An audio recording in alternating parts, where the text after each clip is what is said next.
What's up, my nature curious friend? Yes, I'm sitting in a bunch of goose right now, and I'm okay with that.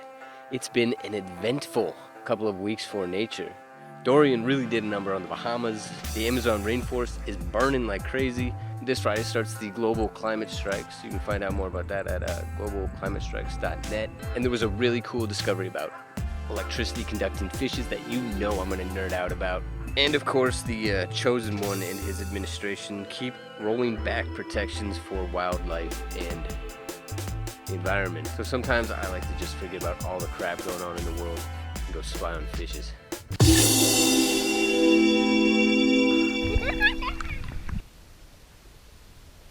I'm Koa, and this is Casual Outdoors Weekly, where we go over nature activity for you to do for the benefit of your health and happiness. We also knock up our nature smarts just a little itty bitty bit.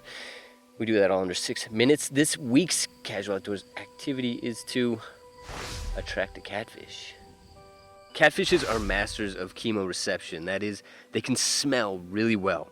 Like us humans, they have paired nostrils, or NARES, that have chemoreceptors for detecting chemicals. But catfishes also have chemoreceptors in their barbels, or whiskers, as well as other sensory pits, which in some species extends along their entire body. So yes, some catfishes can smell with their tail. I kid you not. So that's why I've rolled up some Charlie A1 catfish dough into some wire mesh. I swam about 15 feet down, or 4.5 meters from my metric friends, and I attached it to this fish shelter in a lake. So this catfish dough smells absolutely terrible to us humans. Like, you gag if you smell it, like, yeah, not that bad. But it's absolutely alluring to catfish, just like some blood or a rotting whale carcass attracts a great white. So it took about 45 minutes for this big yellow bullhead to show up. And you can easily distinguish a yellow bullhead from the other bullheads because its ventral barbels, those lower ones, they'll be white. Plus, it's usually got a yellowish body.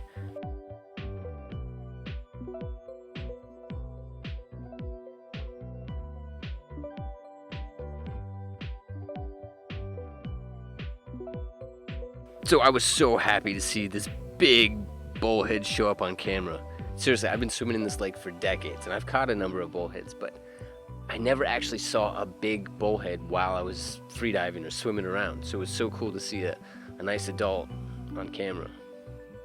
And so you could do this from shore, but it would require some patience. Placing a camera in front of your bait is just super easy. And so as for the bait, you can buy a $5 pre-made assortment or even make your own.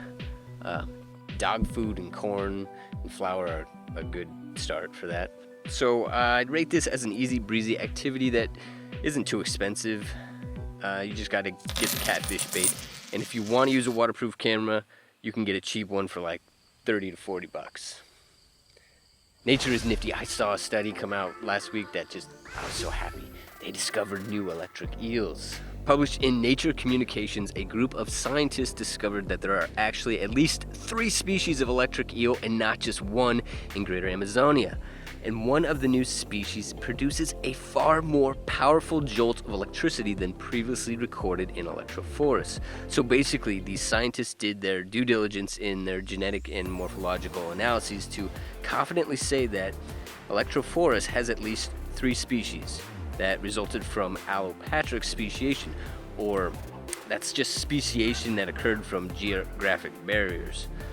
So the first recognized species described by Linnaeus long ago is aptly called Electrophorus electricus, and the new species are E. voltii and E. varii. It went unnoticed that these were 3 species for about 2.5 centuries because these electric eels have similar body shapes, lengths, and colorations.